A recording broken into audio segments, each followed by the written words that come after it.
Sika fo ba min dodalembe anga jamana o josu kura hukumu kama ni o assise national de la fondation o baro ko ndamnena anga sigida ko no ka sangani bi sibiri Décembre kalo kleta ni kile samba fla muga anikele anga kuna fundila do wulla ni ga se fando fe abna o kuna funi osoro anga bi kuna funu kono o temene ka boy franyo anga bado kera yasa ka demando anga franchoro fanga nyemama min kera jumado Décembre kalo kleta samba fla muga anikele abna o fesafsalu funa soro anga bi kuna funu kono o temene ka barabolo mi ni oskile me yasa femi e anglais club nyamawi ka olukala o barabolo ko ni kolomo ka likera bi sibri abna ofne wala lu soro anga bi kuna funu kono o bi fara kuna funu waraka kodi aw ma soni aw bismillah Kaufu ka awalin mando malikono ani maliko ka hamun sokme MCT jabarani fakasi radio emergency ma bikono to ani kile tom nduduru fakasi anka bollo san feloma ama fa onyana ko aw bismillah kuna foni o blongono ina foni afo onyana chugumna anga bi bakurbola sika fomi ni obdaleme anga jamana o josen kura hukum kama ni obetalike assise national de la fondation femi anga sikidawi o koni baroda nabi ka sangani sibri Décembre kalo kleta ani kile samba fla muwa ani kile o kumna anga kuna funyina Yusuf Kulubali ale kwani wula ni kase murba buku tabakoro durala ni sika fay kumeka ke annani jamuni anga nyama dawala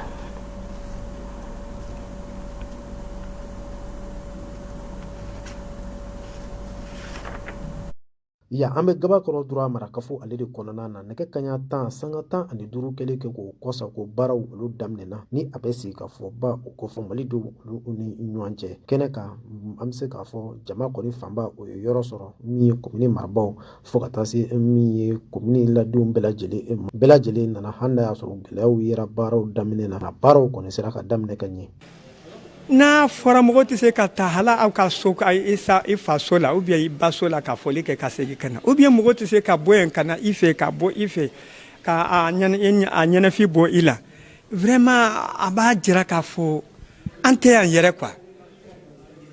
envie choya manye quoi donc vraiment fin wo fe mimbi ke sababu ni ka boy ambo o la nyine de la na fora anga segi ka kuma ka fen befo comme ambe ka kebi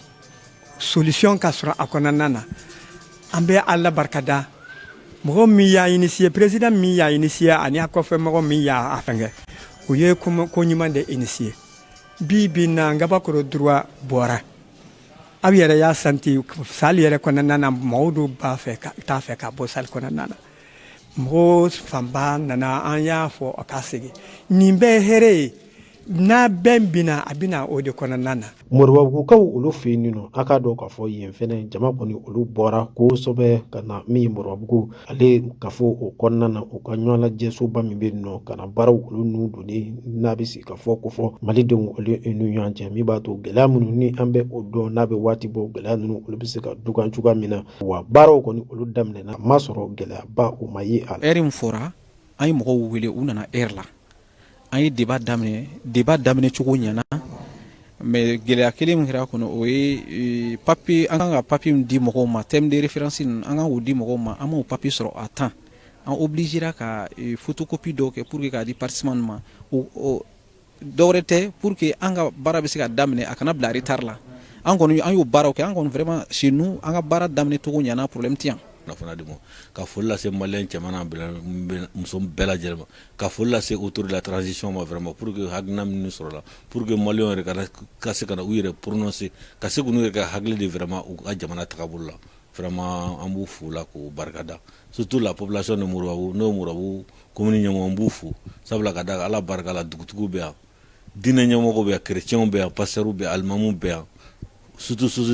ni a jatme vraiment participation ni ako deba jadne musure ka chana bela jele sere waira wo tamashe nyandi sabla ka daga be prenendu bela beneno pour que se ko hagladi jamana ko na pour que jamana bi se ka kansa ko pour que jamana mi se ka restaurer jamana to chola chona ko wala ya temeno sabla ka da alni deba nun konna na je chama me o ma president Modibo Keita mais be bibina be ka haglna regretter donc caman y'o fana yira caman da sera o kuma ma. Ka bɔ Gabakɔrɔ Dura commune na ka taa Mɔrɔbabugu commune na maa bɛ se ka fɛn min faamu o de y'a k'a fɔ min ye maaw olu bɔra i b'a fɔ ko kɔnɔkulu ka na min b'a to u bɛ se ka na ɲɛfɔli kɛ ɲɔgɔn ye sigi ka fɔ o kɔnɔna na n'a ma ɲɛ k'o ye damu y'anw ka jamana in kɔnɔ min b'a to fɛnɛ n'o bɛ se ka kɛ sababu ɲuman ye ka kuma ɲɔgɔnya ko o kɛ min b'a to an ka gɛlɛyaw min ni jamana in n'a a bɛ a dɔn kabiri wagati jan gɛlɛya ninnu fura bɛ se ka sɔrɔ a la cogoya min na. O siratigɛ kelen kɔnɔ maa minnu kɔni tun bɛ sigi ka fɔ in na ni a tun bɛ ka kɛ Moribabugu Tabakɔrɔ Dura la olu dɔw ye u hakilina di Yusufu Kulubali ani Babari Watara olu ka kuma galama la an ka ɲɛmadaw la. Baara kun fɔlɔ n ye gɛlɛya dɔɔni donna la parce que baara in kun kan ka papiyew ci parce que participant bɛɛ kun kan ka dɔn minnu kan ka na olu kan ka dɔn u kun ka papiyew ci a ma an ka dɔnniya ta an ka papiyew kalan ka ɲɛ ka dɔnniya sɔrɔ kan ka sɔrɔ ka na hakilina fɔ n'a fɔra k'an ka na ka papiyew kalan sur place donc ka sɔrɔ ka hakilina fɔ donc a ma nɔgɔ bɛɛ ma quoi parce que mɔgɔ ka faamuyali tɛ kelen donc o gɛlɛya don an se parce que bɛna papiye minnu gafe minnu ka d'a ma fɛnɛ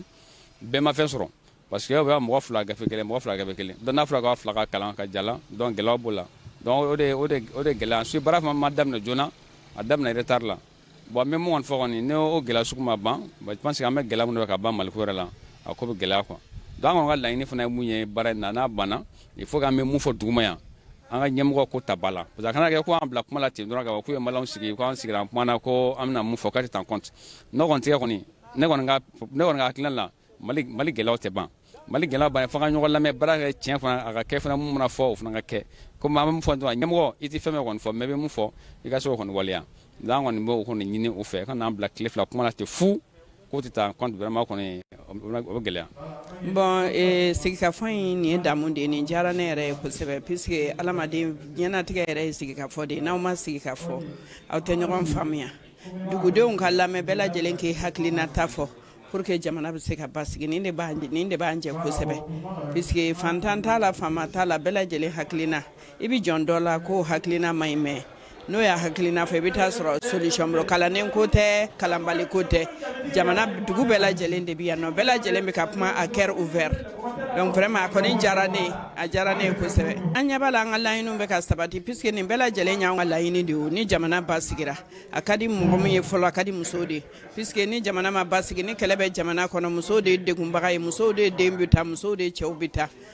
donc musow yɛrɛ de bɛ kɛ a tɔɲɔbagaw ye bingali bɛ kɛ musow de ka dantɛmɛ wale bɛ kɛ musow de ka musow de bɛ tɔɔrɔ donc vraiment o ye yɛrɛ insécurité ye jamana kɔnɔ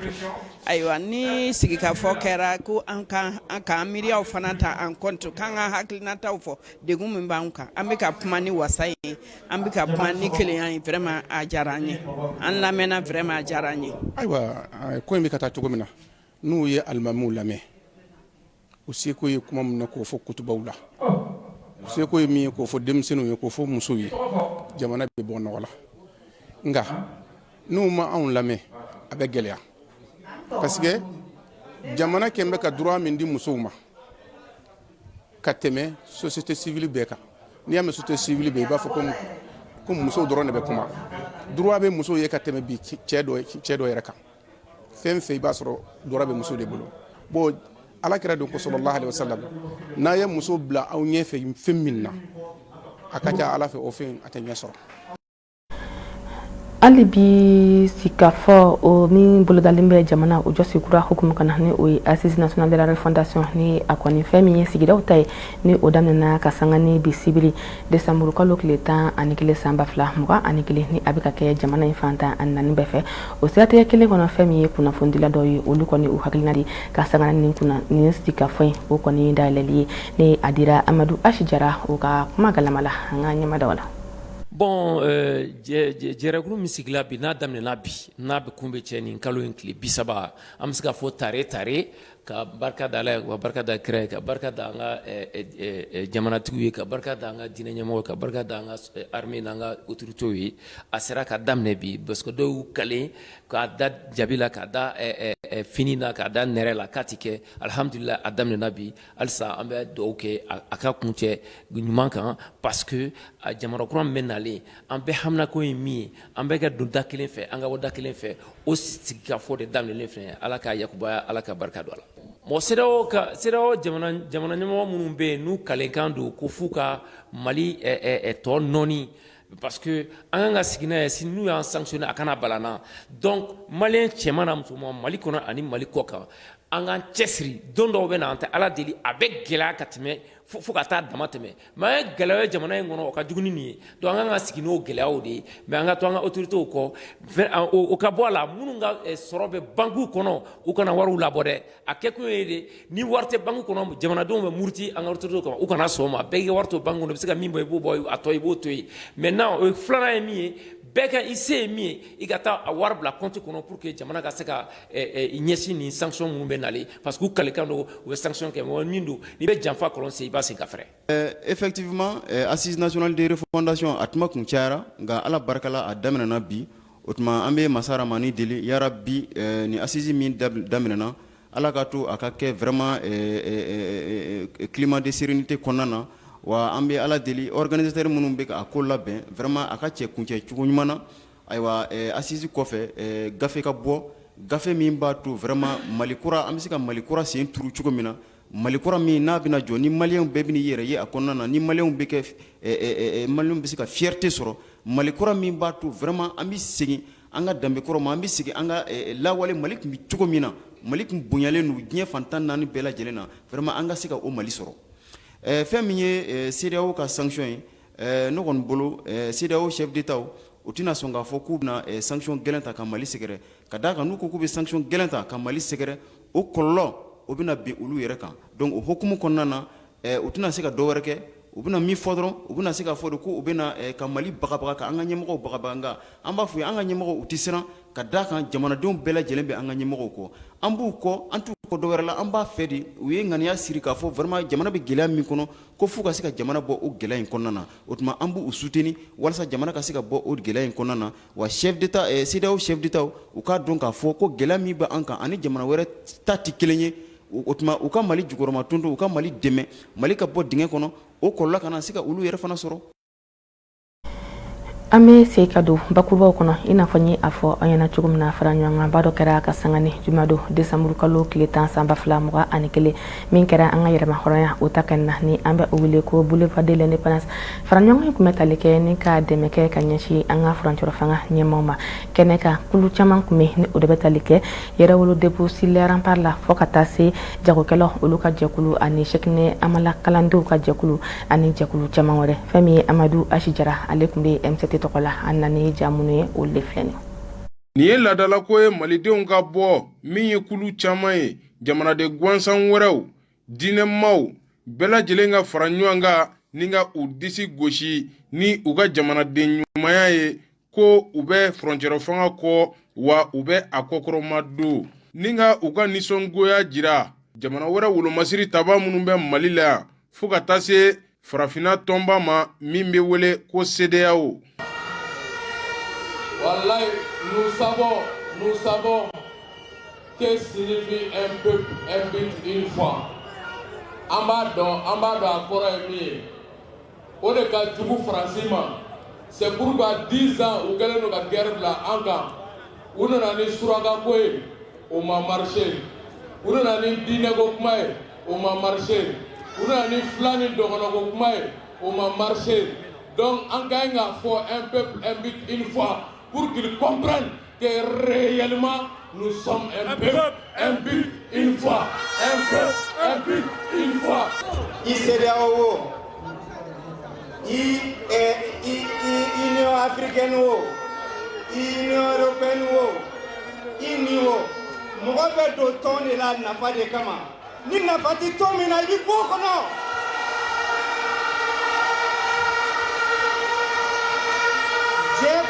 Nafa de me siga kan tuguni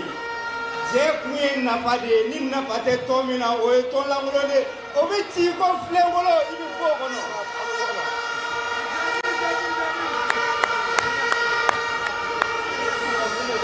CEDEAO Faransi CEDEAO a kɛra mun ye sisan Faransɛw ka ministre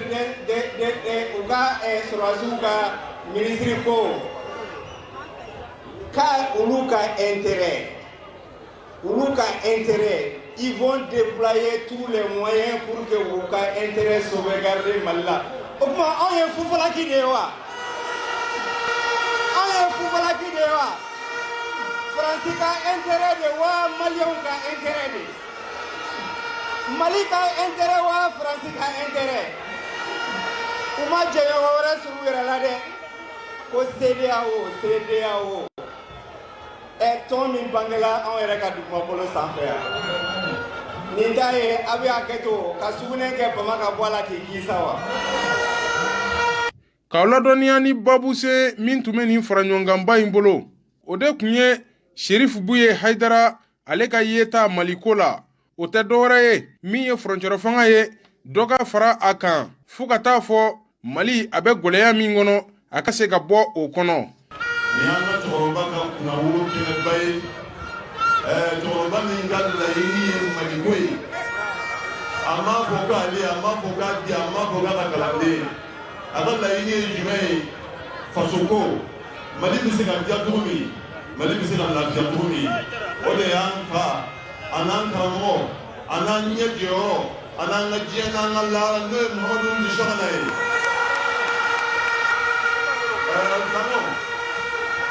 Ni ye fasoden bɛɛ ka kunkɔrɔta de ye nin ye maliyɛn bɛɛ ka kunnawolo de ye an fa ye nin kuma fɔ ka di bi ma se a ko jamana in bɛna diya a y'a fɔ 1 tɛ 2 tɛ 3 tɛ a ko Mali bɛna diya a bɛ diya jɔn ye maliyɛnw jɔn minnu b'a diya fasodenw faso in b'an karamɔgɔ bɔ cogo min an karamɔgɔ b'a fɛ a ka kɛ cogo min ni fasoden bɛɛ y'a faamuya o cogo la walahi Mali bɛ diya. A ye min fɔ ko ka transition kɛ san 3 ye a bɛ dɔw ka papier la ko jusqu'au 2050 dɔw ko k'a tɛ bila fiyewu ko jamana ka suma anw yɛrɛ b'o de k'a tɛ bila fiyewu ko jamana ka suma maliyɛnw ni jamana ma suma élection tɛ yen.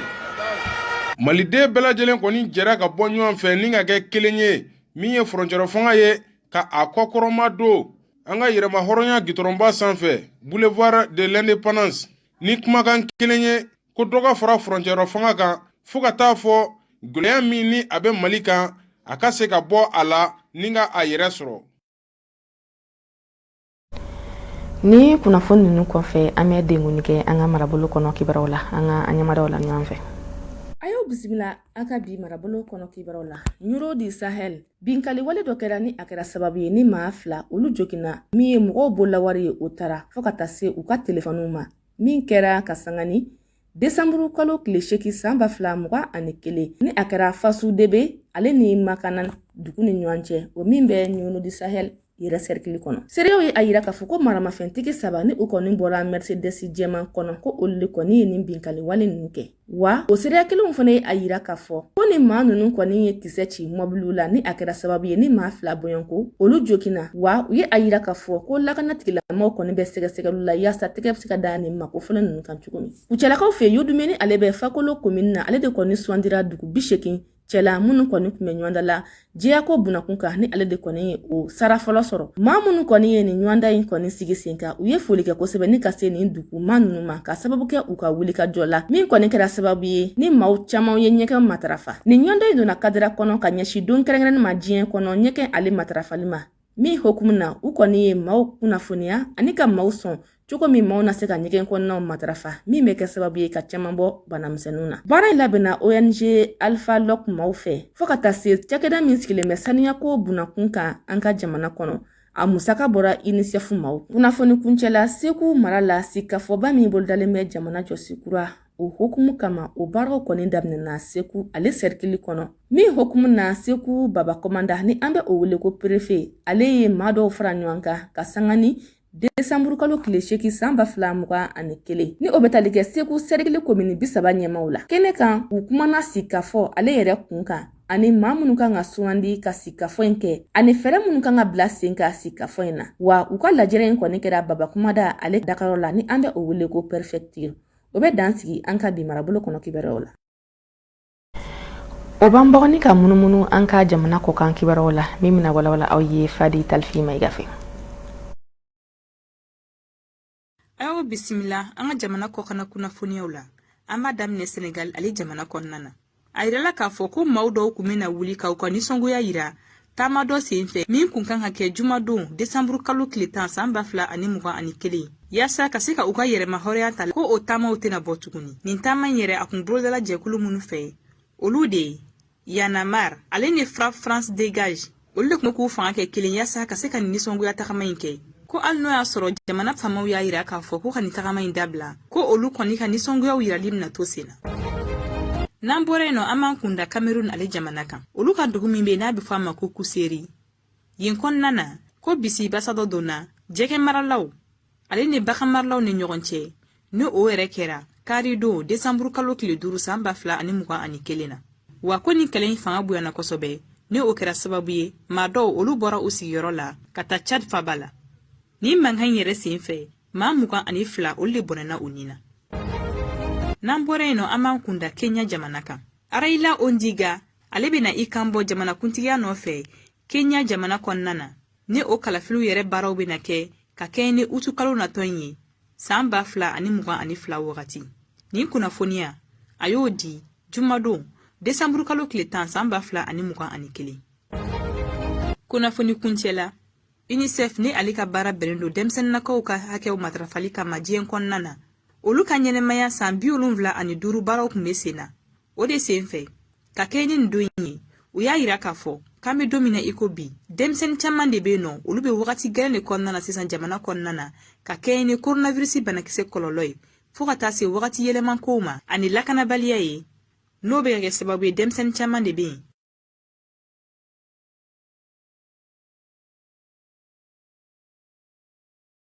Ka kunnafoni kuncɛ an bɛ se ka don bakurubaw kɔnɔ tugun i n'a fɔ n ye a fɔ aw ɲɛna cogo min na baarabolo min ni o sigilen bɛ yaasa fɛn min ye anglais jɛkulu kɛrɛnkɛrɛnnen n'o bɛ tali kɛ club d'anglais la ka o ɲɛma ka olu kalan jɛkulu ninnu olu yɛrɛ kɔni taabolo ɲuman na o baaraw kolomokali kɛra ka sanga ni bisibiri Décembre kalo tile 11 san 2021 ni a kɛra Kalabankoro lycée public la a labɛnna jɛkulu ninnu olu ka ɲɛmayaso fɛ ni o ye conseil des clubs d'anglais du Mali ye kɛnɛ ka an ka kunnafoni dɔ kun bɛ kunna ni jamune o de filɛ ni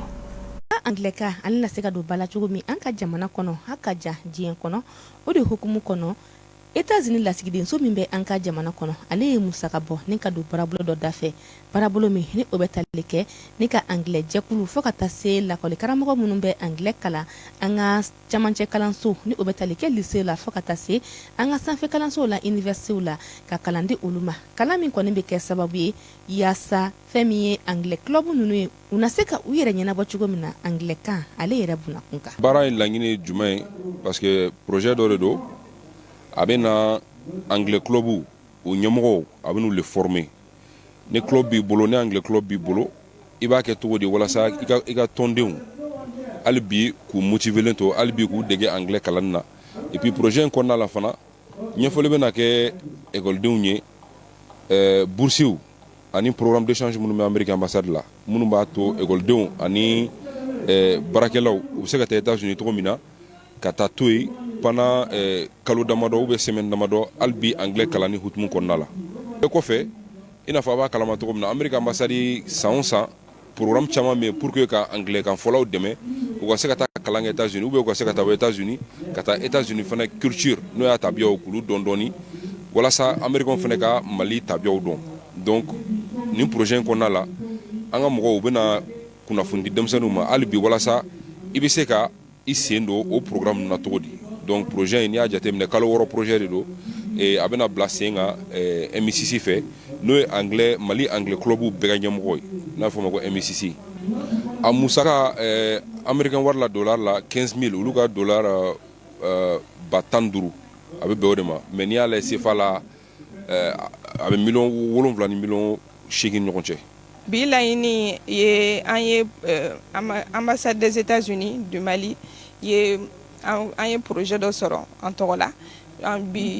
bi laɲini ye ka projet in maliyɛnw lakodɔn an ye projet min sɔrɔ ale ni projet in kɔnɔna na jumɛn ni jumɛn bɛna kɛ projet in kɔnɔna bi journée laɲini y'o ye projet in kɔnɔna bɛ ta mɛtiriw ale ni anglais kalannaw ye u bɛ se ka anglais kalan cogo jumɛn kalanko ɲuman kɛ cogo jumɛn n'i y'a dɔn an caman bɛ anglais fɔ mais a fɔcogo ɲuman o tɛ an bolo a ta ko filanan ye